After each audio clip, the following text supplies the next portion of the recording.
Welcome to Raising the Bar. I am Ashley Vargas, and I help lifters feel more confident adding weight to their barbell. Do you not know what you should be doing the week before your powerlifting meet? If you don't, I got you. We're going to talk about it today. I really hope that you're not in your final week leading up to your powerlifting meet and you're just now trying to find some guidance on how to structure this week. But if you are, please keep listening. But I do strongly suggest developing a really solid game plan for your next meet prep, and that includes the week leading up to your meet. Honestly, that week is so crucial and it will absolutely make or break your success on that platform. If you do need meet prep coaching, please click the Join My Program link in the notes of this podcast and I will help you. I'll customize your training program, including developing your peak week strategy. So, as we're entering the height of the powerlifting meet season, I want to talk about how to manage the week before your meet.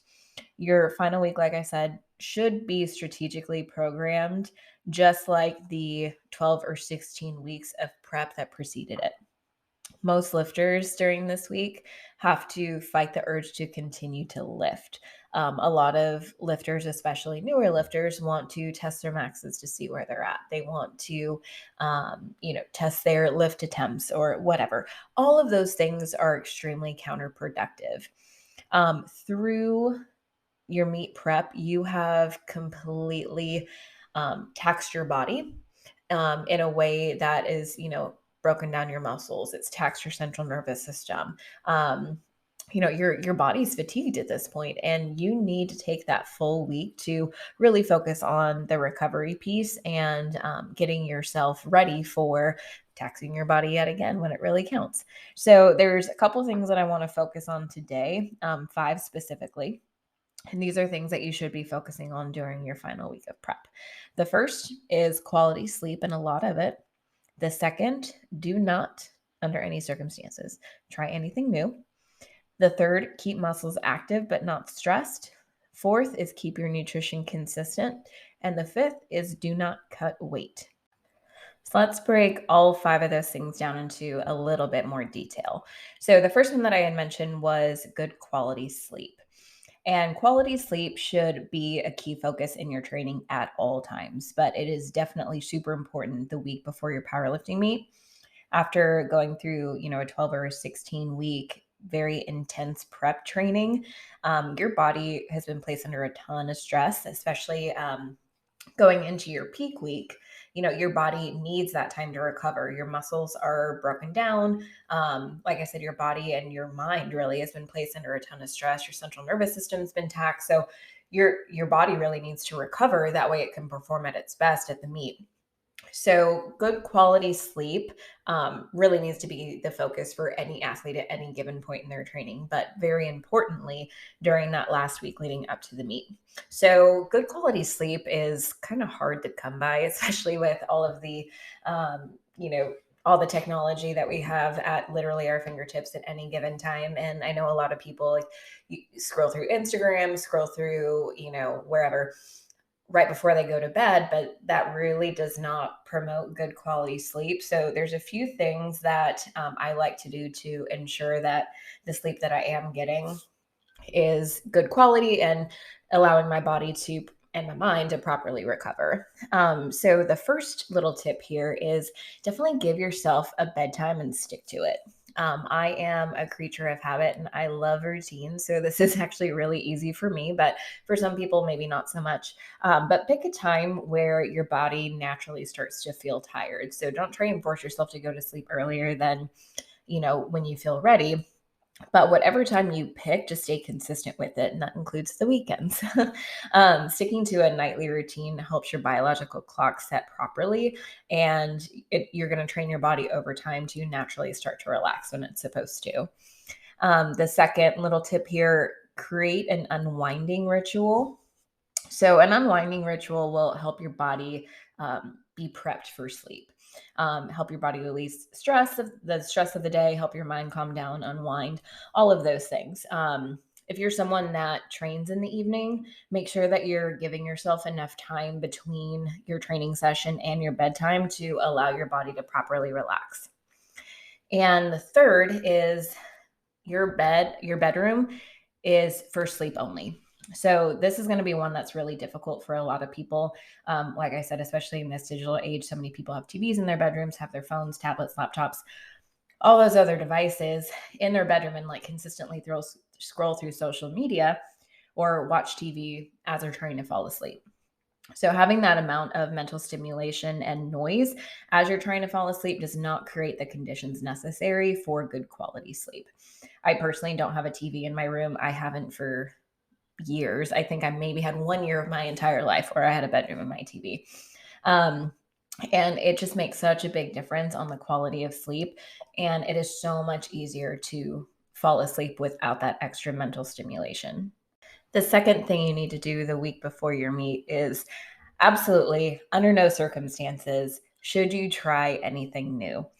Everything about the week leading up to your meet should be exactly the same as it has been during your prep. This includes warm ups when you're going to the gym. This includes nutrition, your recovery methods, mobility work, anything that you have been doing. You should continue to do those things. Anything that you haven't been doing, it's not the time to add that in.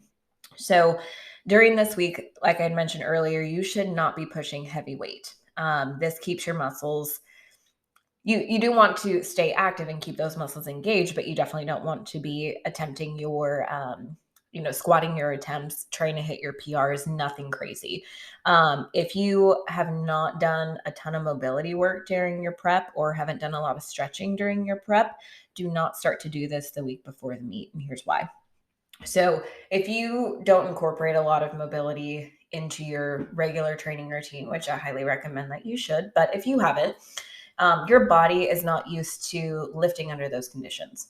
So whether that's lifting with tension or tight muscles, lifting with mobility issues, whatever it is, you want to keep those conditions the same when you're placing your body under max effort lifts, even if it's not the most ideal condition. Obviously, you don't want to put yourself in a situation where you're going to be, at risk for injury, but your body knows how to work under those conditions. If you do a bunch of stretching and mobility work that you're not used to, you have no idea how your body is going to react when you're placing max weight, when you're trying to lift max weight. After your meet, that's the perfect time to start to incorporate that into your training routine, which I highly recommend doing. If you don't get regular massages, don't go to the chiropractor, anything of that nature, don't do that the week before your meet. Again, you want to lift at your meet under the exact same conditions your body is used to training under during your prep. For some, getting massages when your body is not used to it can cause a lot of muscle soreness and muscle fatigue. That's not an ideal condition for your body going into that meet. Same thing with going to a chiropractor. If you don't normally get adjustments, don't get one now. It's not the time. So this will definitely affect the way that you lift and can cause a lot of discomfort in the body, especially if you're not used to it. Keeping your muscles active but not completely stressing them is going to put you at the best physical condition going into your meet. This is more of a mental battle, and a lot of lifters, especially if you're going into your first, or it's one of your handful of first meets, for some reason, people think that you're going to lose all of your strength over the course of 4 or 5 days. That's not going to happen. You need to give yourself that time to rest and recover. That way you can perform at your best. The fourth thing that we need to keep in mind going into this final week leading up to our powerlifting meet is keeping your nutrition consistent. So, like I said, with the training and recovery methods, you want to keep the conditions as consistent as possible to eliminate all unknown variables. So your diet is not going to be any different. So throughout your prep, if you're eating like super mild, easily digestible foods, continue to eat those through the final week, even the day of your meet. So you don't want your body to be shocked by foreign foods that it's not used to and force it to break those things down. You want your body to be able to perform at its best. So you need to fuel it with what you know is going to work for your body. I'm not saying that you need to eat like super boring, flavorless foods, but like if you're not used to eating spicy food on a regular basis, don't eat it. If you do eat spicy food on a regular basis, like I do, and go ahead and spice it up. You just need to continue to do what you've always been doing. That way, all of the variables are consistent and your body's going to know exactly what it needs to do in order to perform like you want it to on meet day. So last little piece of advice I'm going to throw at you today. So the final thing I wanted to talk about is your body weight leading up to meet day. If you are not in the weight class you registered for, do not try and do a drastic weight cut or a water cut pre-meet. This will be absolutely detrimental to your performance overall, and you're most likely just going to lift better in a higher weight class.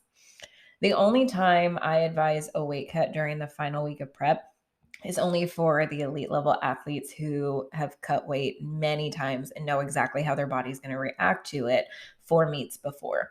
If this does not apply to you, please do not do this. Just because you registered for a weight class does not mean that's set in stone. You can change your weight class during the weigh-in process before the meet. And honestly, that's why they do take your weight before the meet, because some people think that they're going to be able to drop weight and don't quite hit the mark and they need to compete in a higher weight class. That's very, very common. It happens quite a bit. So don't stress about it. You are going to perform so much better if you are in that heavier weight class over just completely depleting yourself the last couple of days leading up to that meet and not being able to pick up the way that you were expecting to. So personally, I'm someone who sits more comfortably about 10 pounds heavier than my competition weight. So I take myself through a very slow and steady cut over the course of my 12-week prep so that weight drop doesn't shock my body and I don't lose strength in the process. And every athlete that I work with that competes in a lower weight class than what they normally sit at, I take them through that exact same process. It's extremely slow over the course of the entire prep. And their body isn't going to be surprised. Like they don't even really notice most of the time. So if an athlete has 5 pounds or less to lose the week of the meet, depending on who they are, I might take them through a water cut. But again, that is very dependent on the lifter's experience level. If it's their first meet, I don't even care what they weigh. Like we're just going to go in to get the experience. So with all of this being said, you need to have a solid strategy in place for the entire meet prep process up to and including the week of the meet. If you're going into a meet within the next week and you don't have your strategy in place, I can tell you right now, you're not going to do as well as you think you're going to do, or as well as you could have done if you had a strong plan in place. The final week leading up to the meet, in my opinion, is a game maker or a game breaker for a lot of people. If you keep pushing too hard and try and hit those attempts, you're going to kill yourself at the end. If you are going into the meet depleted and fatigued, you're not going to have the energy to do what you need to do. If you take the entire week off, to complete other end of the spectrum, if you take that entire week off and you don't want to eat what you've been eating all prep and you binge and do all these things, you could very well be going into the meet cold. You can be retaining a lot of water. You're most likely going to come in overweight, especially if you let the diet piece of it go. So there truly is an art to designing your peak week. And if you want to be successful as a powerlifting athlete, this piece of the prep process is crucial. So if you're going into prep and you need a coach to help you create this guide and create your prep strategy, please click the join my program link in the notes of this podcast to get started. I would absolutely love to work with you. If you found value in this episode today, please subscribe, please share, and I will see you again next week.